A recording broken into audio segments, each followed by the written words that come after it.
Hi everyone, welcome to KCAB International and Friends webinar series. Let me introduce myself. I'm Sang-Yabi, a case counsel with KCAB International.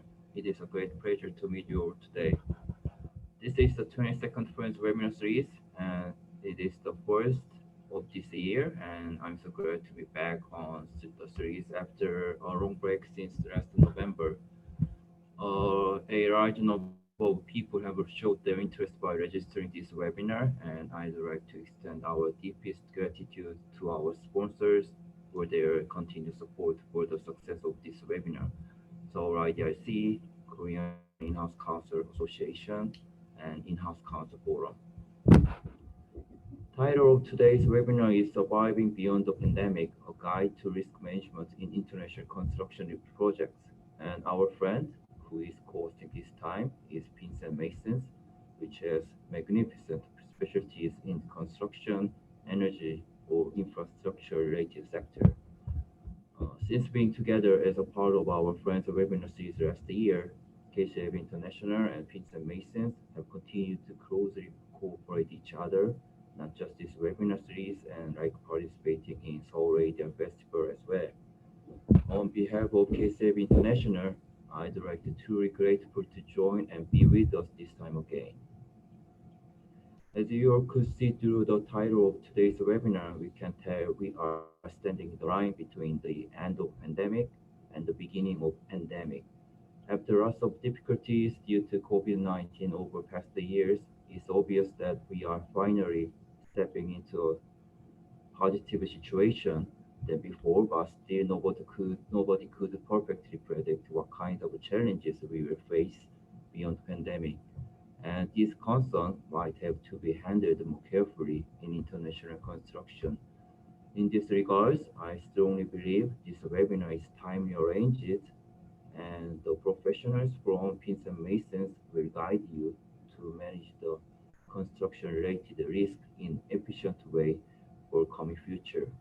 So please enjoy this webinar in that sense and have a meaningful time with Pins and Masons. One logistical note to share is that today's webinar will be mainly conducted in English, but the first session will be presented in Korean by Joseph. And throughout the webinar, please feel free to make use of the chat box and type in your questions. Then the speakers will answer them after the panel discussion as much as time allows. Okay, then, not to take away your precious time more, please let me move on to the next step and call on Steve Kim, the Secretary General of KCAB International, to give his welcome remarks. Steve took office as Secretary General in April, and based on his various experiences as both international legal counsel and business strategist, and he is expected to be the right person to take KCAB International to the next level. Steve was supposed to be with us in the real time and give his remarks, but unfortunately, due to a certain schedule for business trip abroad, he ends up not being together for now, so his remarks will be replaced by recording version. We apologize for this and seek for your kind understanding. Okay then, we'll be back after watching Steve Kim's welcome remarks.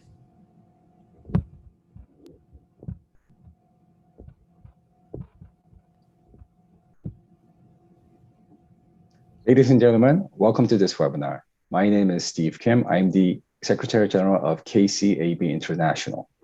With apologies, I am unable to join you in person for this session due to my international travels, but I do have the honor of making the opening remark for this important webinar. The international travel these days have allowed me to meet various different users, firms, and arbitrators who operate in this important industry. And for KCAB International, it is no exception. It takes up anywhere between 25 to 34% of our caseload involving construction dispute matters, and they often provide new challenges to users and arbitrators in terms of both issues and quantum as well. There are a number of issues that have come in waves during the COVID era, whether that would be force majeure, frustration purposes, or whether we anticipate additional quantum analysis and quantum-related disputes as well. For today, there will be three very relevant issues that will be discussed by our colleagues from Pinsent Mason. And there will be outlook for making claims, termination and frustrating purposes issues, and obviously insolvency and bond calls as well. And as an institution, KCAB International stands ready to make additional innovation, to think about new ways to provide services to our clients, which includes training for our users as well as our arbitrators, so that they are ready and prepared to meet the challenges for mostly unknown factors that awaits us in the post-COVID world. So sit back and learn a lot, ask lots of questions. It is okay if we don't have answers to and guidelines to all of the questions that you may have, because that's the exact purpose of today's webinar, is for us to share, to exchange ideas, so that for questions that we have today, we could have the answers by tomorrow. Thank you very much.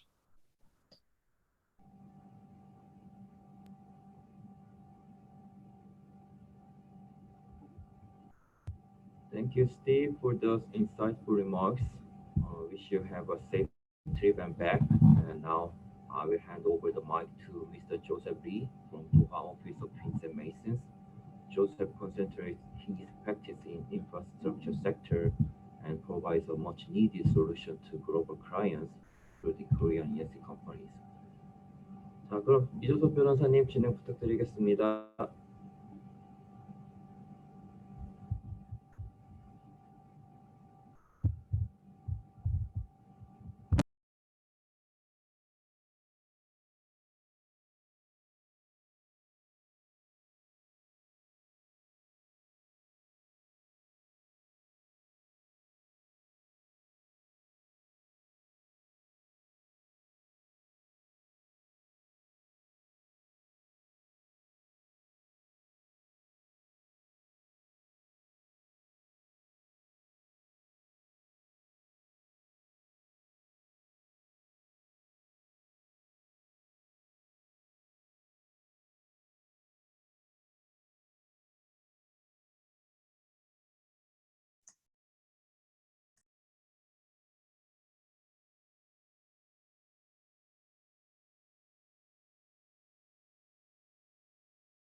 Joseph, you are on mute.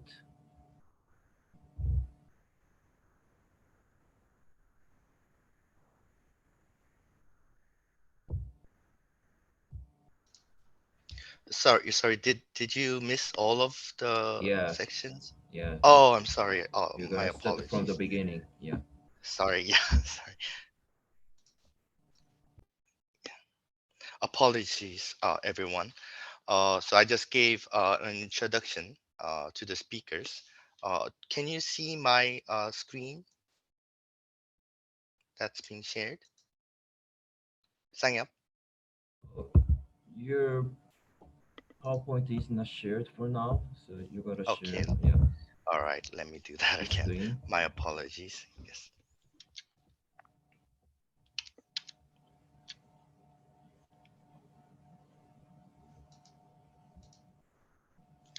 Can you see it now? Yeah, I can see now. Thank you. Thank you. My apologies. I just gave a short introduction to the speakers. And as noted by Sangyup, I'll be speaking uh, in Korean, but rest assured, Jonathan and Nicholas will continue with their English presentation, as I noticed that many attendees are non-Korean speakers. Uh, I'll skip the introduction to speakers because I wasted time for the technical issue. Let me move on, but briefly note that Jonathan and myself is in Qatar office, and we are cat lawyers. Expertise are in construction dispute and arbitration. Nicholas is in Hong Kong office. He's an international arbitration expert with construction background and have more than 20 years and conducting various arbitration in number of different arbitration centers. Let me proceed in Korean from now on. 그래서 오늘 그 웨비나에서는 우선 리오프닝 시기를 맞이하여 그동안 전 세계 건설 산업에서 코로나로 인한 어떤 영향은 어떠했으며 코로나 관련 클레임은 어떻게 제기되었고 앞으로 어떻게 진행될지 살펴보도록 하겠습니다. 또한 리오프닝으로 인해 코로나 관련 각 정부의 지원 제도가 완화되고 있습니다. 이러한 국면에서 건설 산업의 서플라이 체인에서 그동안 드러나지 않았던 각 당사자의 재무적 어려움이 수면으로 드러날 것으로 예상하고 있습니다. 이러한 상황에서 termination 및 frustration 그리고 insolvency 및 bond call에 관해 살펴보는 것이 시적절하다고 사료됩니다.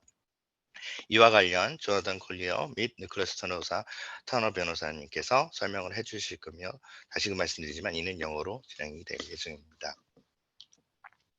그럼 포스트 코로나 시대의 코로나 관련 클레임이라는 주제를 먼저 다루어 보도록 하겠습니다. 그래프를 보시면 코로나가 처음 발생하였을 때 전 세계 건설 프로젝트에서 딜레이가 거의 25% 이상 상승한 것을 알 수 있습니다. 특히 중동 및 유럽 지역에서 그 영향이 컸음을 알 수 있습니다. 더불어 왼쪽에서 두 번째 막대기를 보시면 2020년도에 전 세계 건설 생산성도 급격히 감소한 것을 알 수 있습니다. 다만 전 세계 건설 생산성은 2021년부터 회복이 시작되었으며 향후에도 이러한 트렌드는 지속될 것으로 예상됩니다. 본편은 한국 건설사들의 해외 주요 활동지인 중동 지역의 코로나 영향을 보여줍니다. 보시는 바와 같이 이라크와 쿠웨이트에서 그 영향이 컸음을 알 수 있습니다. 참고로 저희는 그 이라크에 대형 석유화학 플랜트를 시공하고 있는 한국의 주요 건설사들에게 자문을 드리고 있으며 한때 코로나로 인해 이라크에 상주하고 있던 모든 한국인 지원분들이 대피해야 하는 경우도 있었습니다. 다행히 전 세계는 지금 다시 코로나 이전의 시대로 돌아가려고 노력하고 있으며 이제 우리는 리오프닝 또는 팬데믹, 엔데믹이라는 문구에 친속해지고 있습니다. 그럼에도 불구하고 코로나는 최소 2023년까지 여전히 건설 산업에 주요한 영향을 끼칠 것으로 예상되며 새로운 코로나 변이 발생 가능성 또한 배제할 수 없습니다.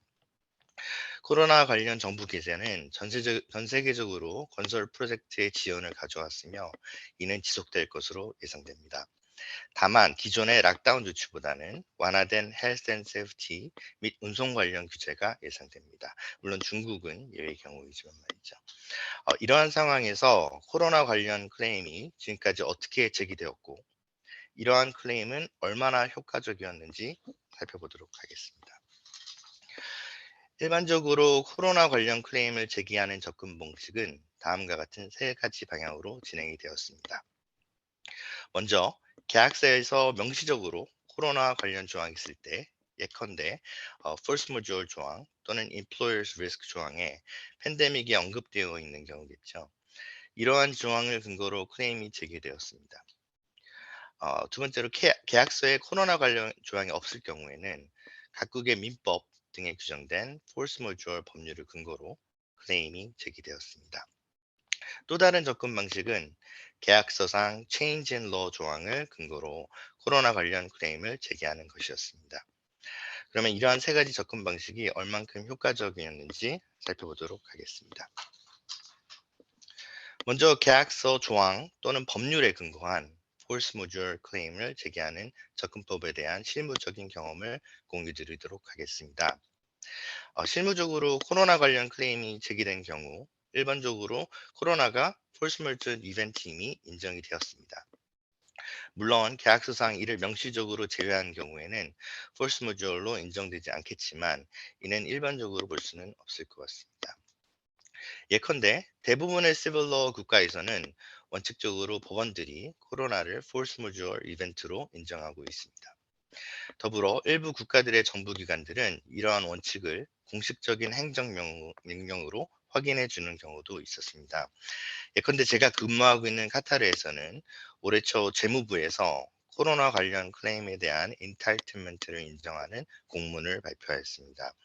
사우디나 이라크에서도 이와 유사하게 코로나를 force majeure 이벤트로 인정하는 정부의 행정명령이 발표되었으나 이러한 발표는 원칙상 인타이틀먼트를 표명한 것이고 실제로 그에 대한 보상이 어떻게 이루어질지는 좀 더 지켜보아야 할 것입니다. 코로나가 force majeure로 인정된 경우 계약 당사자는 force majeure이 지속되는 기간 동안 계약 의무에서 유예됩니다. 이는 건설 프로젝트에서 어떤 의미일까요? 통상 이는 시공사가 공사 지연에 대한 LD 부과와 같은 책임에서는 벗어나겠지만 공사가 지연된 기간에 발생한 추가적인 prolongation 비용, 즉 간접비에 대한 보상을 받을 수는 없는 것으로 해석되고 있습니다. 그럼 change in law 조항에 근거하여 클레임을 제기하는 접근 방식을 살펴보도록 하겠습니다. 피딕 계약을 포함한 많은 건설 계약에서는 계약 체결 이후에 도입된 법률의 변경에 관해 시간 및 금전적 보상 모두를 가능하게 하고 있습니다. FM 조항과는 달리 시간에 대한 보상 이외에도 코로나로 인해 발생한 추가적인 비용에 대한 금전적 보상을 가능하게 하는 장점으로 change in law를 근거로 한 클레임이 더 많이 활용되는 것을 실무적으로 볼 수 있었습니다. change in law 클레임을 제기하는 데 있어서 유의할 사항은 어떠한 이벤트가 발생했을 때 그 사안이 change in law 클레임을 제기하기에 적절한 사안인지를 판단하는 것입니다. 예컨대 어떤 현장에서 수많은 인부들이 코로나에 걸려 지연이 발생했다면 이러한 이벤트 자체는 change in law 이벤트로 볼 수는 없을 것입니다. 그 이유는 코로나에 확진되는 것은 정부의 행위라기보다는 자연현상에 가깝기 때문이죠. 하지만 만약 정부가 코로나 확산을 방지하기 위해 해당 현장을 폐쇄하였다면 이는 change in law 클레임을 제기할 수 있는 사안이 될 것입니다. 따라서 change in law 클레임을 제기함에 있어 그 사안이 정부의 행위와 관련된 사안인지를 검토해야 할 것입니다. 통상 락다운, 시공 방식의 제한 또는 운송 및 여행의 제한이 이루어진 정부의 행위에 관해 change in law 클레임은 성공적인 접근 방식이었습니다. 또한 계약서상 law가 어떻게 정의되어 있는지도 유의해야 할 것입니다. 중동 지역에서는 많은 코로나 관련 정부 조치가 트위터와 같은 SNS를 통해 발표되었습니다. 이러한 방식의 정부 발표가 계약서상 law의 정의에 포함되는지도 주요한 검토 사항이 되어야 할 것입니다. 그럼 구체적으로 코로나 기간에 어떠한 딜레이 및 디스럽션 이벤트가 발생하였는지 살펴보도록 하겠습니다. 일반적으로 코로나 기간에는 노동력의 부족, 건설 현장 폐쇄, 여행 규제, 자가격리 및 자재 공급 부족 등의 사유로 각종 지연과 디스럽션이 발생하였습니다. 구체적으로 건설 현장에서는 다음과 같은 문제가 발생하였습니다. 우선 인부들의 밀집을 방지하기 위한 규제로서 작업 시작, 종료 및 휴식기의 조정 등이 있었고 건설 작업 진행에 있어 사회적 거리두기 조치가 이루어지기도 하였습니다. 또한 건설 현장에서 한 방향으로의 움직임을 통제하거나 인부들의 밀집을 방지하기 위한 작업의 리시퀀싱이 이루어지기도 하였습니다. 특정 작업을 진행하는 인부들의 수를 최소화하거나 건설 현장에서 다른 작업을 진행하는 작업자들과 대면 작업을 규제하기도 하였습니다. 그럼 딜레이 관련 클레임을 준비하는 과정에서는 코로나와 관련한 어떠한 어려움이 발생하였을까요? 실무적인 경험을 공유해 드리도록 하겠습니다. 먼저 누구도 코로나를 예상할 수 없었기에 코로나 발생 이전에 시작된 건설 프로젝트의 베이스라인 프로그램에서 이 일을 정확하게 반영하지 못하였습니다. 또한 코로나가 발생한 이후에도 프로그램을 업데이트하는 과정에서 많은 오류가 발생한 것을 확인할 수 있었으며, 이는 다양한 사유로 발생하였는데, 예컨대 프로그램을 업데이트하는 담당자가 현장의 일부분에 접근이 통제가 되어 제대로 as-built 레코드를 반영하지 못하는 경우도 있었고, 어떤 경우에는 해당 담당자가 코로나 기간 동안 현장을 떠나 다른 곳에서 근무하여 as-built 프로젝트 레코드를 제대로 확인할 수 없는 경우도 있었습니다.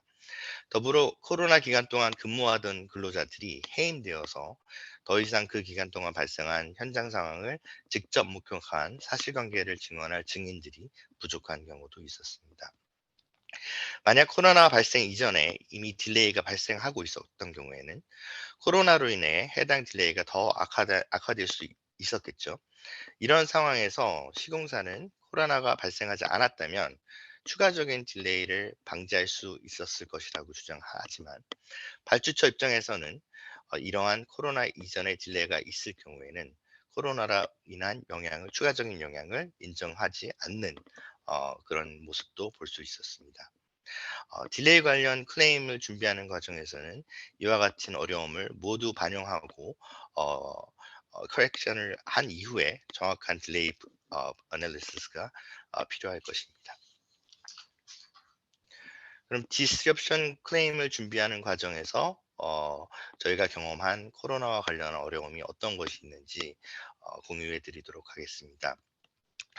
먼저 앞에서 설명드린 베이스라인 프로그램의 경우에서 같이 계약서 체결 당시에 당사자들이 코로나가 발생할 것을 예측하기 어려웠기 때문에 베이스라인 프로덕티비티에서 코로나 영향을 제외한 생산성의 계측에 어려움이 있었습니다.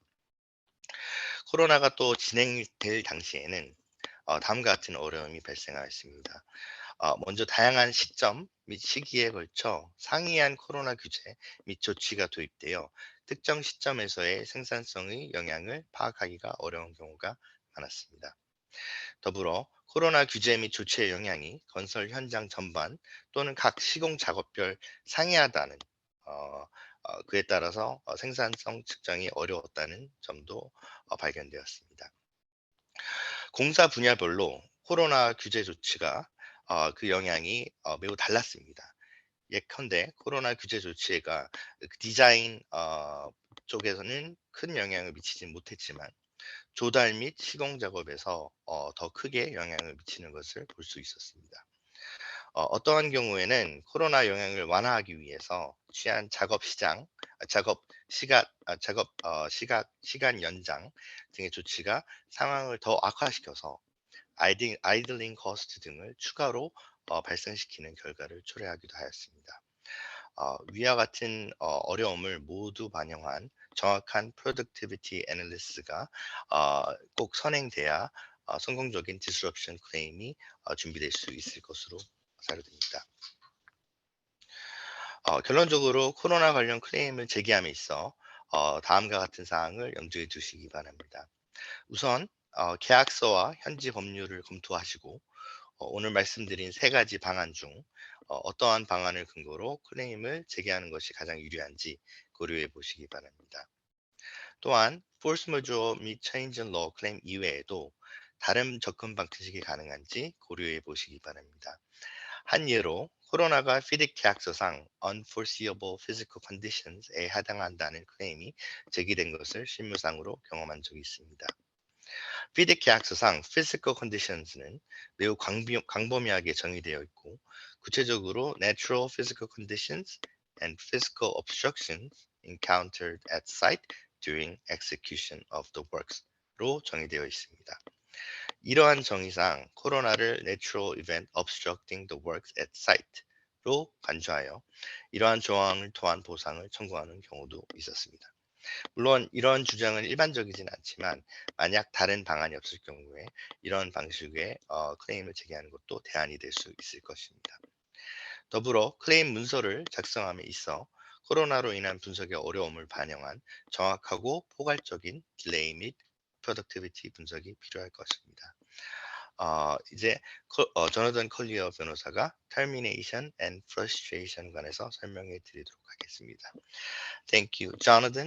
I'll leave the floor to you now.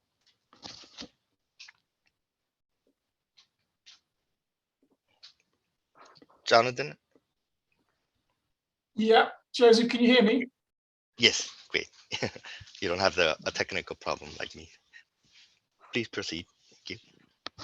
Okay, thanks, Joseph. And just to introduce myself, so I'm Jonathan Collier. I'm the head of the Doha office. And having started out in civil engineering, I then qualified as a lawyer in England, and I've been involved in construction disputes for over 20 years now, with the last 10 years in the Middle East. So I'm now going to spend the next few minutes looking at termination and frustration, and we'll do so in the context of common law, but obviously other jurisdictions will in particular civil jurisdictions, will have their own particular approach to these topics. And of course, it is a topic that has, in our experience, gained significance in recent times due to the impacts of COVID. And now that many of the restrictions have been lifted, so too has any financial support from governments, leaving contracting parties with residual financial stress and difficulties in performing their obligations. Next slide. So, termination and frustration. The first point to note on the slide is inadequate contractual provision. And what I mean by that is where significant issues or matters emerge during the performance of the contract that the contract itself did not include provisions to cover. The contracting party therefore needs to think about its rights of termination or to start considering the concepts of frustration. It can also be a way of looking at contracts in terms of ways out of difficult contracts and bringing a party to the negotiating table. But it is worth bearing in mind that termination and frustration come with considerable risk and potential liability if the correct approach and underlying grounds are not looked at properly. And in our experience, termination is often more relevant to non-performing subcontractors as opposed to at main contract level.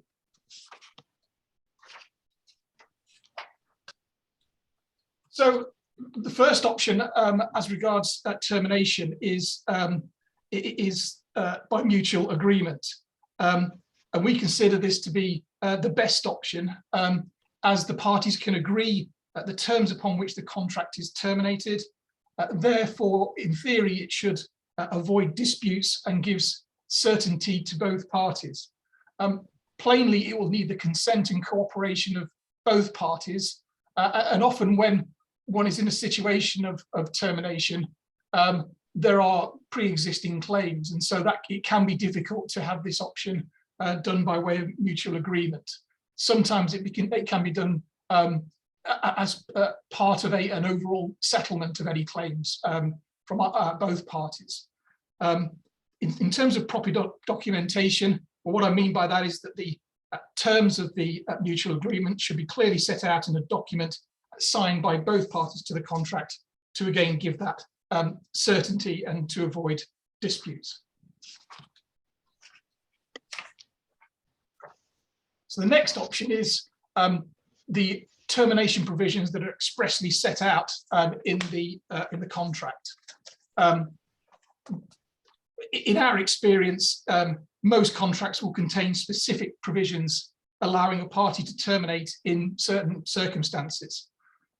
For example, certain specified breaches of contract where a party becomes insolvent, and occasionally we see a party having the right to terminate for convenience.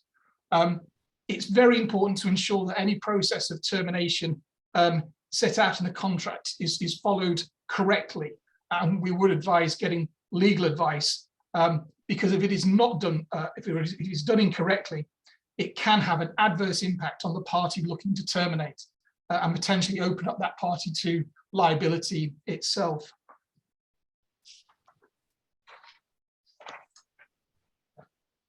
So the next option is to consider the concepts that outside of the contract that apply as a matter of common law. So this deals with where there are potentially serious breaches. So for example, this can be where a contractor simply stops performing any of its obligations under the contract for a significant, and obviously that's it would be in the context of the project, period of time. So the concepts are, you have the concept of renunciation, and that's where a party displays a clear intention to abandon a contract and refuse to perform it at all. The other concept is self-induced impossibility, and that's where a party essentially disables itself from performing the contract through its own acts or defaults. Another common law concept is the one known as repudiatory breach, and essentially this is shorthand for a sufficiently serious breach justifying termination. So this is a fundamental breach that goes to the root of the contract that allows the counterparty to accept that repudiatory breach and bring the contract to an end. And it's a breach that essentially deprives the innocent party of substantially the whole benefit that it was intended to get from the contract.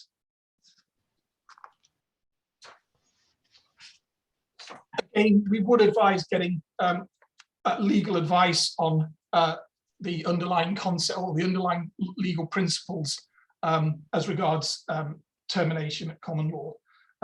They are often similar to situations that arise in a contractual termination, contentious. The parties will be in dispute as to the grounds and the reasons for a party alleging the significant breach, and it can lead to difficulties in terms of opening up liability.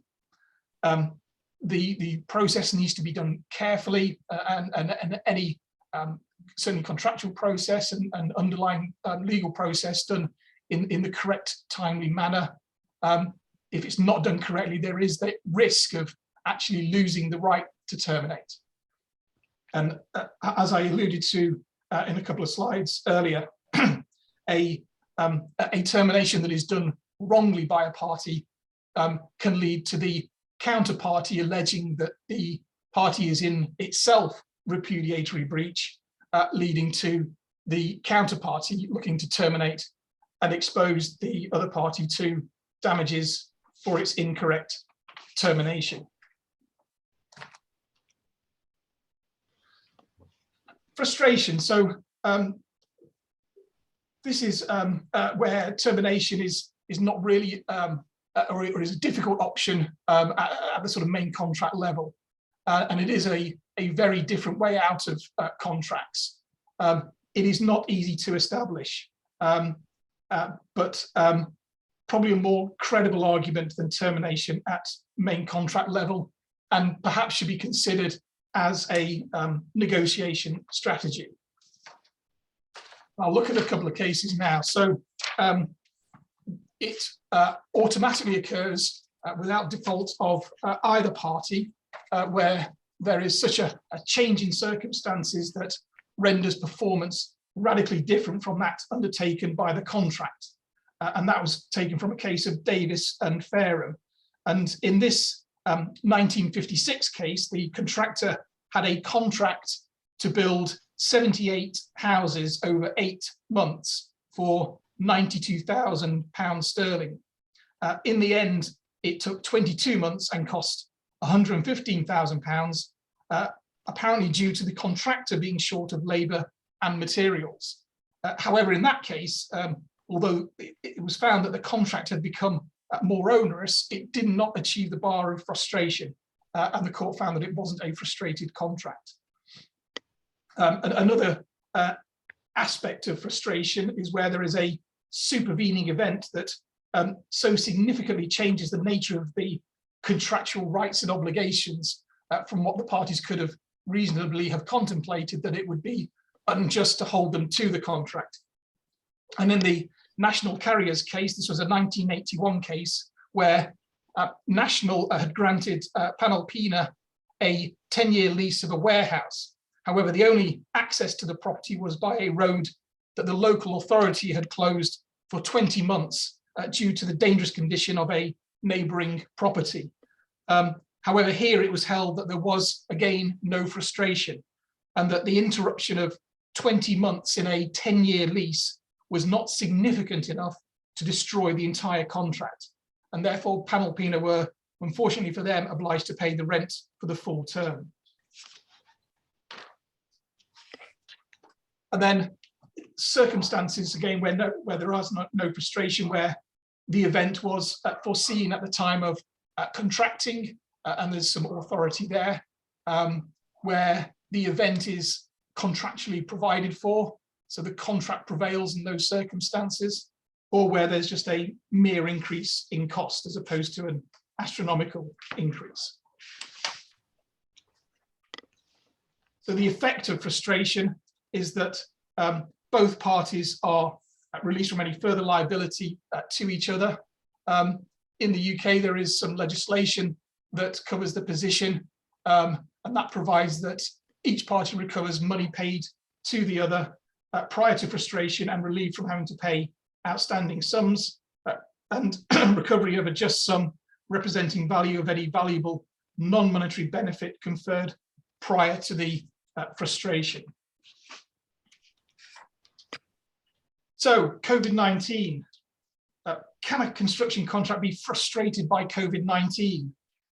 Possible, but it's not tested. And with all of these cases, it will be very fact specific. So for example, was the contract entered into before or after the onset of COVID-19? So was it something that was foreseen at the time of contracting? Well, probably yes. Is the risk of serious pandemic like COVID-19 already contemplated? And what's interesting is that certainly in contracts that are emerging post start of the pandemic, we are seeing bespoke COVID/pandemic type provisions in contracts. And has COVID-19 rendered performance impossible or so radically different as that it is injust to continue holding parties to the contract? Again, that will be very fact specific on any project and how the supply chain has been procured and the difficulties that it has encountered as a result of the impacts of the COVID effects. So that's it from me. I will now hand over to my colleague, Nicholas Turner, who will continue the presentation from here.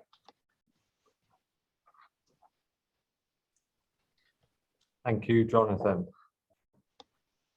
So I'll just quickly, briefly introduce myself. Also, I think the screen, my video is being controlled by somebody else. So if you can't see me, maybe it will appear. I will appear shortly, but anyway. I'm a partner. I'm based in the Pinsent Mason's Hong Kong office. I have over 20 years of experience, a background originally in quantity surveying, which allows me to understand issues that arise on construction projects with greater speed and efficiency.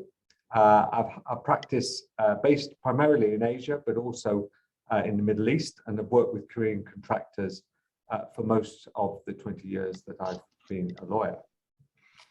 I start off by echoing Jonathan's comments that he made at the beginning of his presentation.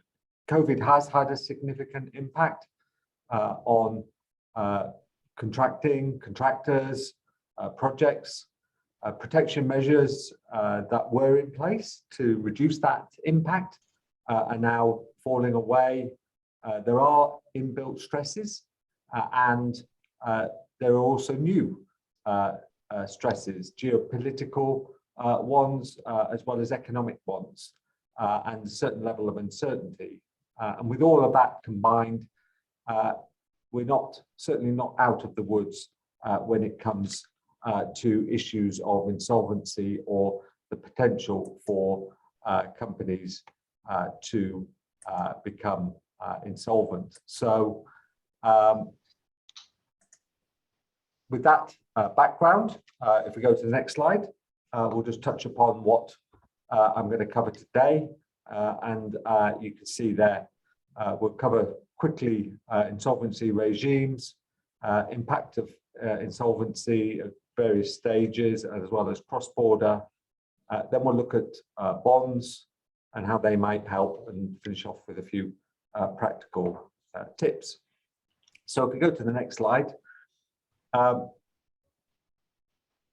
in essence, insolvency is a regime. It's court controlled. It's embedded in most jurisdictions' laws. It may be called different things, but in essence, it is a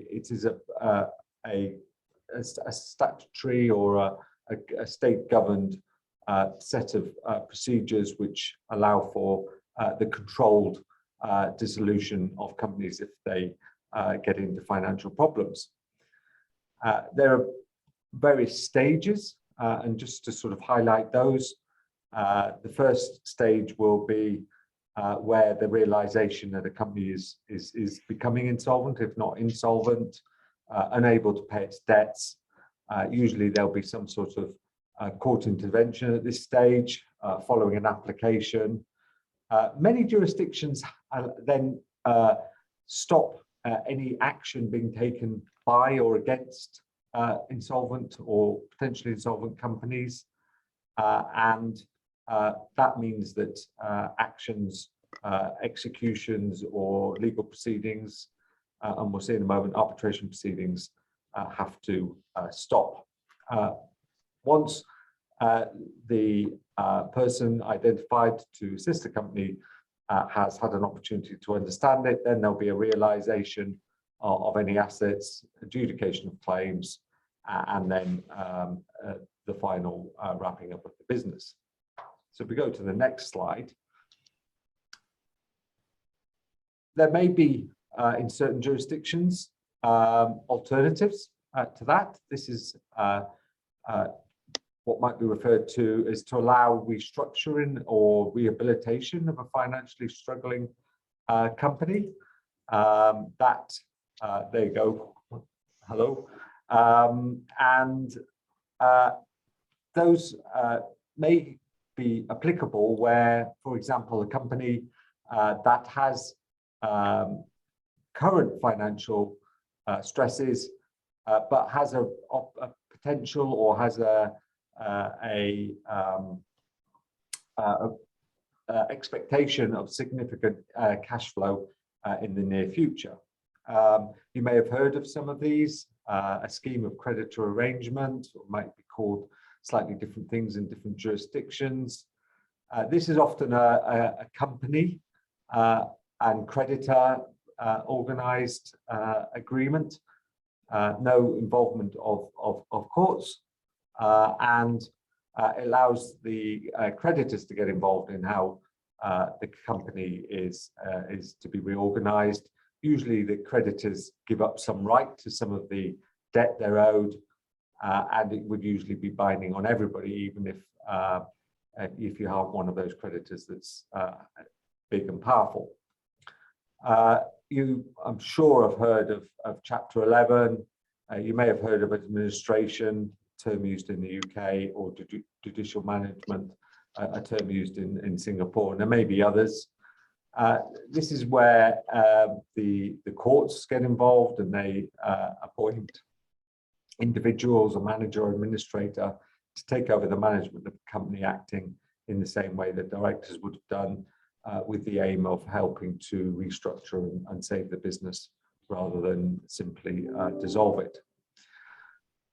So if we go to the next slide, if there is an issue where a company is going to go into insolvency, particularly construction companies, there's a very strong likelihood that you've got contracts ongoing, And within those contracts, you'll have dispute resolution procedures which allow for arbitration. And the purpose of this slide is simply to highlight what might be seen as conflicts between those processes. I've just described insolvency, court-driven, centralized, transparent, and I'm sure most of you listening will understand or know the basis of how arbitration agreements work. They're party-driven disputes. They're intended to be private and confidential and facilitate international resolution of disputes in appropriate circumstances. So if we go to the next slide, and taking that in mind, what might happen if insolvency happens during the course of a project? Well, many jurisdictions allow for an administrator to come in, quite possibly terminate contracts. Now, that immediately raises a conflict between insolvency laws and arbitration agreements, because disputes where contracts are terminated should be dealt with by arbitration, and it leaves the administrator as well as the party the counterparty with the unenviable choice of whether they follow the insolvency process or whether they take action in court and try and seek the enforcement of the arbitration regime. What happens if an arbitration has commenced? Can the proceedings continue? Well, most jurisdictions will, or many jurisdictions will automatically stop an arbitration. They'll stay it because you can't have a process ongoing where one creditor might have what might be higher expectation of realization of its debts over others. Now, maybe that in some jurisdictions that stay can be lifted, particularly if the court or the controlling body of insolvencies decides that actually that is the best and most efficient way for the particular debt to be resolved and quantified. And so it's quite possible you could have the arbitration continue even with the administrator appearing as the counterparty. If you have an award but you haven't enforced it, again, you're probably going to be stopped from doing that. There'll be a prohibition on enforcement because obviously you would be then in a preferable position as far as realization of debts. However, if you have got lucky and got your award enforced and you have the money in hand, then lucky you. So if we go to the next slide, as I alluded to a little earlier, insolvency across borders, that's particularly important in relation to international arbitration, which allows resolution of disputes extraterritorially. Now, whether the arbitration can continue will depend on a number of factors. It may be that insolvency in one particular jurisdiction might be recognized in the seat where the arbitration is taking place. There are certain international protocols in place where certain jurisdictions have signed up to, which do recognize foreign insolvencies. It would also depend on the rules governing the arbitration, as well as the approach arbitrators take to foreign insolvency. And to highlight just how complicated this might become, you see there I've made reference to a case or cases, Electrum versus Vivendi Universal. Now, this was a scenario where these two companies had entered into two different agreements. Each had different arbitration clauses. One agreement had an arbitration LCIA in London. The other had ICC arbitration in Switzerland. During the course of the relationship, Electrum signed for insolvency and was also in the situation where there was arbitrations ongoing. And Electrum was a Polish company, just for reference. And then under Polish law, arbitrations agreements become invalid and the arbitrations are required to be discontinued.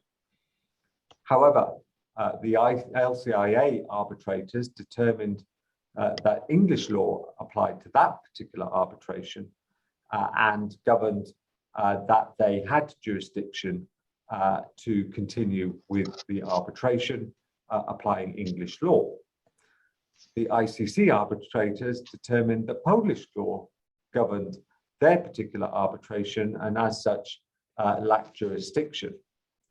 Both decisions were reviewed by the courts, the English court in relation to the LCIA arbitration and the Swiss courts in relation to the ICC arbitrations, and both upheld the decision of the arbitrators.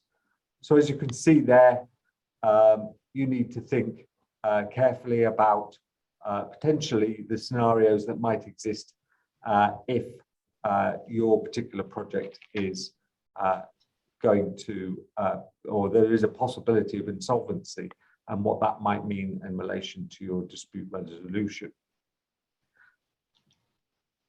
That is a topic in its own right and far too detailed for me to cover here. But if we go to the next slide, we're on it now, and bonds and how they might help you. And I'm particularly going to focus in on on-demand bonds, simply because the nature of those particular bonds is such that the principle is that you make a claim under the bond, and the idea is that it's pay first and then argue later, absent issues such as fraud at the bank, i.e. the bank should not make any investigation into the nature of the fault and simply pay out the money when requested to do so, as long as the demand is valid.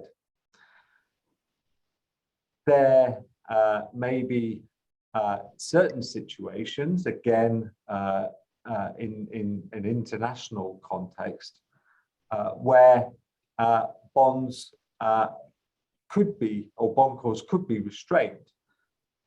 And I say that with some hesitation. It is, in my experience, very difficult, but there is a possibility that if you can identify a chain of transmission between various banks that are involved in the provision of the guarantee. For example, if you had a Korean company operating, for example, in Qatar, it provides a bond in Qatar via a Qatari bank, but supported by and sponsored by the Korean contractor's home bank back in Seoul, for example. Then there is a chain there. There's a chain between the Korean bank and the Qatar bank, and that gives the opportunity of trying to basically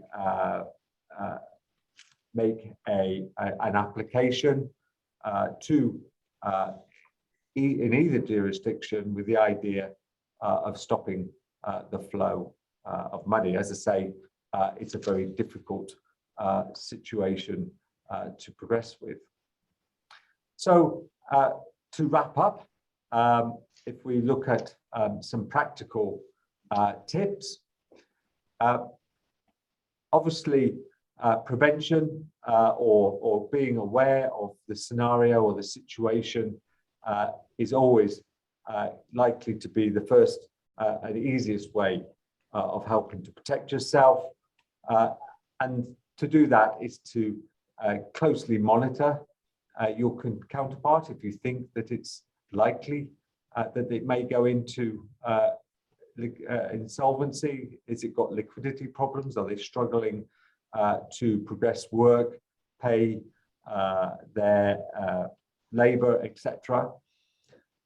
You can do that many ways, checking publicly published financial accounts, monitoring filing and notices for those more public centered companies. Again, it's going to paint a picture. It's unlikely to be particularly up to date because most of those are historical documents, but certainly may give you some valuable insight. Talked about security in way of bonds, but they're going to be limited. It's usually a bond would only be maybe 10–15% of a contract value, so you're only going to get a certain amount of protection out of a bond. Parent company guarantee might give you some more protection. Think about payment mechanisms. Escrow accounts, project accounts might help to ensure that monies that are paid out, whether it's up the line or to down the line, are kept in a way that they are protected in case insolvency happens, or liens over goods or materials, again ensuring that ownership in those only transfers when payment is made. And you might think about managing the situation, particularly in relation to struggling parties, trying to keep them going. All of this, and there's many more ways you could protect yourself, but I'm very conscious of the time, and so I'll wrap it up there. Thank you very much. Thank you, Nicholas. We're now at a Q&A session, and before we open the door to the audiences, can you please consider what practical steps would you advise clients who might find themselves in a situation where their counterparty is distressed or insolvent, please? That's to me, Joseph, right? Yes, please. Okay. Yeah, well, I think I probably wrapped up with that recently. Sorry, at the end of my presentation there. But I think that certainly making sure you're aware of the financial status of your certainly for a contractor, your subcontractors. Certainly, I've been in a situation where we've closely monitored public financial accounts of a particular subcontractor, making sure we were fully up to date about its financial position. We were in an arbitration, actually appeals to awards, so we hadn't quite got our enforcement fully dealt with, and became more and more concerned that the subcontractor was going to evade the final payout by basically getting itself wound up.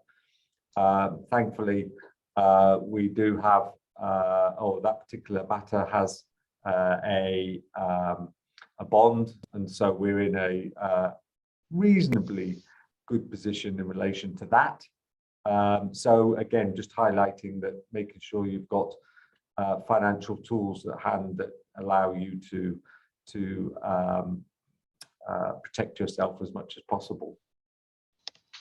Thank you, Nicholas.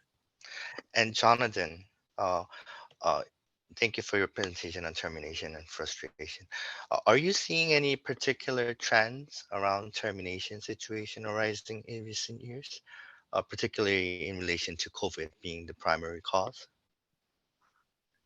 I think we are seeing certainly financial stress, and I think the general feeling is that we have seen some, and that they're going to be more in the coming months and possibly years, as the difficulties that I mean, it's interesting. We've not only just got the stresses induced by COVID, but now we've obviously got other unfortunate stresses in the contractors' finances in terms of inflation and supply chain and those kinds of issues. And so it just seems to be one on top of the other. And so we are expecting the number of terminations, particularly throughout the supply chain, to increase. But yeah, so hopefully that answers the question.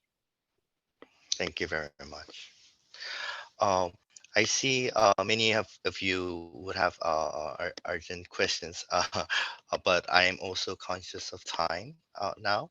And if you send your questions to KCAB or ourselves, we'll be happy to respond to you in due course. Sang-Yup, I'll turn over to Sang-Yup for his closing ment. Thank you all for this very informative presentation, and it was very interesting to hear all of your candid views about today's topic and recent trends in internet construction.